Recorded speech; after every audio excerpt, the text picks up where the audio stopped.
పశ్చిమ గోదావరి జిల్లా తణుకు నియోజకవర్గం వికసిత్ భారత్ ముఖ్య ఇన్ఛార్జీలు నాయకుల సమావేశం ముల్లపూడి రేణుక ఇంటి వద్ద నిర్వహించారు. ఈ కార్యక్రమానికి రాజస్థాన్ రాష్ట్రం నుండి విరాట్ నగర్ ఎమ్మెల్యే కులదీప్ ధన్కర్ ముఖ్య అతిథిగా పాల్గొన్నారు. బీజేపీ పశ్చిమ గోదావరి జిల్లా అధ్యక్షులు నార్ని తాతాజీ ఆంధ్రప్రదేశ్లో బీజేపీ యొక్క పనితీరును మరియు కేంద్ర ప్రభుత్వం ప్రవేశపెట్టిన పథకాలను వివరిస్తూ ఎక్కడైతే బీజేపీ జనసేన టీడీపీ కార్యకర్తలు ఉన్నారో వాళ్ళు కూడా కలుపుకొని బీజేపీ ఎంపీ అభ్యర్థి ఎమ్మెల్యే అభ్యర్థి ఉన్న ప్రతి చోట కేంద్ర ప్రభుత్వం పథకాలను ప్రజల దృష్టికి తీసుకెళ్లే దిశగా రాష్ట్ర ప్రభుత్వం చేసే పరిపాలనలో కేంద్ర ప్రభుత్వం యొక్క పనితీరును వివరిస్తూ పథకాలలో ముఖ్యంగా చెప్పుకోవాల్సిన గ్రామాలలో ఎంపీ నిధుల నుండి కేంద్ర ప్రభుత్వం ఎంతగానో నిధులను సమకూర్చడంలో ముందుందని మరియు భారతదేశం అన్ని దేశాల కంటే అగ్రస్థానంగా నిలుస్తుందని మరియు భారతదేశ వైపే అన్ని దేశాలు చూస్తున్నాయని ఈ కార్యక్రమాల ద్వారా ముందుకెళ్తూ ప్రజల్ని మమేకం చేసుకుంటూ ప్రజల యొక్క అభిప్రాయాలు తెలుసుకుంటూ కేంద్ర ప్రభుత్వం రాష్ట్ర ప్రభుత్వాలకు ఇచ్చే నిధులు మంజూరని కేంద్ర ప్రభుత్వం ఎన్ని రాష్ట్రాలు అభివృద్ధి చేసింది ఈ మోదీ సర్కార్ రేపు రాబోయే రోజుల్లో డబుల్ ఇంజన్ సర్కార్గా మారుతుందని ఇక ప్రజలు కూడా ఆంధ్రప్రదేశ్లో కూడా బీజేపీ రావాలని అనుకుంటున్నారని ఇప్పుడున్న పరిస్థితి అందరికీ అందుబాటులో మన మోడీ సర్కార్ ఉంటుందని వివరించారు. మాజీ మున్సిపల్ చైర్మన్ బీజేపీ నాయకులు ముల్లపూడి రేణుక మాట్లాడుతూ వచ్చే 10 రోజుల్లో చాలా కీలకమని అన్నారు. స్ట్రీట్ మీటింగ్ బూత్ స్థాయి కమిటీ సమీక్ష సమావేశం నిర్వహించాలి. తణుకు నియోజకవర్గ బీజేపీ కన్వీనర్ ఐనంపూడి శ్రీదేవి మాట్లాడుతూ బీజేపీ పార్టీని బలోపేతం చేస్తామన్నారు. తణుకు నియోజకవర్గం బీజేపీ నాయకులు పోలేపల్లి వెంకట శ్రీనివాస్ గ్రామాల్లోకి వెళ్లేలాగా కేంద్ర ప్రభుత్వం నుండి వస్తున్న పథకాలన్నీ పేదలకు అందజేస్తామంటూ బీజేపీ కృషి చేస్తామంటున్న బీజేపీ నాయకులతో మా ఉమ్మడి పశ్చిమ గోదావరి జిల్లా ప్రతినిధి చంద్రశేఖర్ ఫేస్ టు ఫేస్. పశ్చిమ గోదావరి జిల్లా తణుకు నియోజకవర్గంలో బీజేపీ సర్వసభ్య సమావేశం జరుగుతుంది. అందులో నాయకులు కార్యకర్తలు ఇందులో పాల్గొన్నారు. ఇందులో మనతో మాట్లాడడానికి బీజేపీ జిల్లా ప్రెసిడెంట్ నార్ని తాతాజీ గారు మనతో ఉన్నారు. సార్ చెప్పండి, ఈరోజు తణుకులో సర్వసభ్య సమావేశం జరుగుతుంది కదా, దీని ముఖ్య ఉద్దేశం ఏంటి? ఈరోజు తణుకులో భారతీయ జనతా పార్టీ శక్తి కేంద్రాల ప్రముఖులతో ఒక సమావేశాన్ని నిర్వహిస్తూ ఉన్నాం. దీని ప్రధానమైన ఉద్దేశం మే 13వ తారీఖున జరిగేటువంటి ఎన్నికల్లో ఇప్పటివరకు జరిగినటువంటి పనిని సమీక్షించుకుంటూ రాబోయే రోజుల్లో మరింత ఏ విధంగా ముందుకెళ్లాలనే దాని మీద ఈరోజు చర్చ జరుగుతూ ఉన్నది. దీనికి రాజస్థాన్ నుంచి కులదీప్ ధన్కర్ గారు అనేటువంటి ఒక ఇన్ఛార్జ్ కూడా ఈరోజు రావడం జరిగింది. వారితో ఈ సమావేశం ఈ రోజున ఇక్కడ ముల్లపూడి రేణుక గారు మాజీ మున్సిపల్ చైర్మన్ వారి ఇంటి దగ్గర ఈ సమావేశాన్ని ఏర్పాటు చేయడం జరిగింది. అలాగే ఇప్పుడు మనతో మాట్లాడే మాజీ మున్సిపల్ చైర్మన్ ముల్లపూడి రేణుక గారు ఉన్నారు, బీజేపీ నాయకులు. మేడం చెప్పండి, ఈరోజు సర్వసభ్య సమావేశం ఏర్పాటు చేశారు కదా, ఇప్పుడు ఏపీ స్టేట్ లీడర్ ధన్కర్ గారు వచ్చారు కదా, ఈ సమావేశం ముఖ్య ఉద్దేశం? ఇప్పుడు నెక్స్ట్ 10 days చాలా కీలకమైనటువంటి సమయం. ఈ 10 రోజుల్లో భారతీయ జనతా పార్టీ కార్యకర్తలు, నాయకులు, ప్రతి ఒక్కరూ అభిమానులు ఎవరైతే ఈ రాష్ట్ర ప్రభుత్వం బారి నుంచి తప్పించుకోవాలని కోరుకునే ప్రతి పౌరుడు కూడా కలిసి రావాల్సినటువంటి సందర్భం ఇది.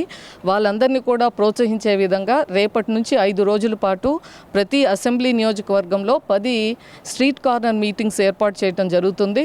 ఆ స్ట్రీట్ కార్నర్ సమావేశాల్లో ఈ యొక్క ప్రభుత్వ వైఫల్యాలు, రాబోయే కాలంలో ఎన్డీఏ ప్రభుత్వం డబుల్ ఇంజన్ సర్కార్ ఏదైతే Telugu Desam party, Janasena party, Bharatiya Janata party ఆధ్వర్యంలో ఏర్పడినటువంటి ఎన్డీఏ కూటమి యొక్క గెలుపు ఎందుకు అవసరం ఈరోజు అనేటువంటిది కూడా తెలియజేయటం కోసం ఈ స్ట్రీట్ కార్నర్ మీటింగ్స్ను కూడా ఏర్పాటు చేయటం జరిగింది.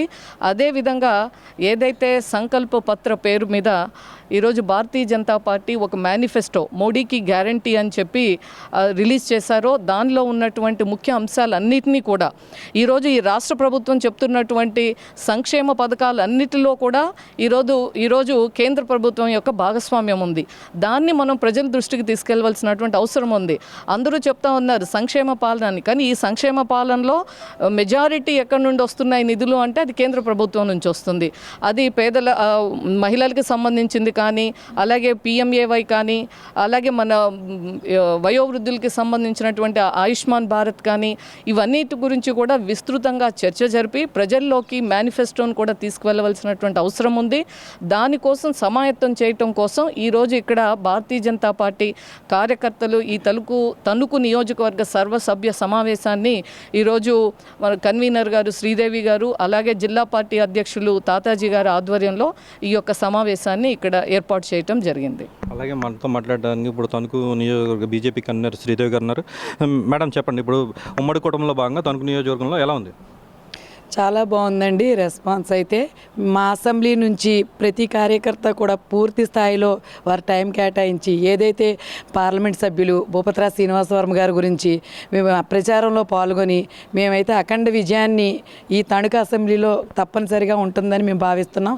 అలాగే ఈవేళ ఈ సర్వసభ్య సమావేశంలో మాకు ఈ వారం రోజులు 10 రోజులు ఏ అయితే కార్యక్రమాలు ఇచ్చారో దాని గురించి కూడా డిస్కషన్ చేసుకుని పూర్తి స్థాయిలో కార్యకర్త పనిచేయాలి. 10 రోజులు 13వ తారీఖు ఎలక్షన్స్ నిమిత్తం మేము ఈ సర్వసభ్య సమావేశం ఏర్పాటు చేసుకోవడం జరిగింది. అలాగే మనతో మాట్లాడడానికి బీజేపీ నాయకులు పీబీఆర్ గారు ఉన్నారు. సార్ చెప్పండి, బీజేపీని బలోపేతం చేస్తాకి తణుకు నియోజకవర్గం మొత్తం ఏం చర్యలు చేస్తున్నారు? ఈ కూటమి ఎన్డీఏ కూటమి సంబంధించి 3 పార్టీలు కూడా పూర్తిగా తలమునకై ఉన్నారు. ఈ ఎలక్షన్ సంబంధించి మాకు సంబంధించి తణుకు నియోజకవర్గం సంబంధించి కన్వీనర్ గారు, జిల్లా ప్రెసిడెంట్ గారు కూడా ఈ నియోజకవర్గం రావటం, అలాగే మా ముళ్ళపూడి రేణుక గారు ఈ యొక్క మాజీ మున్సిపల్ చైర్పర్సన్ గారు వారు కూడా ఆ పార్టీలోకి రావటం, మేము అందరూ కలిసి రావటం, అందరూ కూడా సమన్వయం చేసుకుని ఈ పార్లమెంట్లో వచ్చే రిజల్ట్స్కి తణుకు నుంచి ఒక మంచి మద్దతుగా అందరూ కూడా కార్యకర్తల తరపున చేయాలని చెప్పేసి ఈ యొక్క కార్యక్రమాన్ని ఏర్పాటు చేసుకోవడం జరిగింది. తద్వారా రేపు 13వ తారీఖుని అందరం కూడా మనం ఒక మంచి మెజార్టీతో శ్రీనివాస వర్గాన్ని గెలిపించుకోవాలని చెప్పేసి ఈ సందర్భంగా మేము ఒకసారి అందరికీ మనవి చేసుకుంటూ సెలవు తీసుకుంటాం. అలాగే తణుకు నియోజకవర్గంలో బీజేపీ పార్టీ బలోపేతం చేయడమే కాకుండా గెలుపు జయంగా కృషి చేస్తామని చెప్పి నాయకులు అయితే చెప్పడం జరిగింది. వీడియో జర్నలిస్ట్ దుర్గారావుతో చంద్రశేఖర్ స్టూడియో, తెలుగు, పశ్చిమ గోదావరి జిల్లా.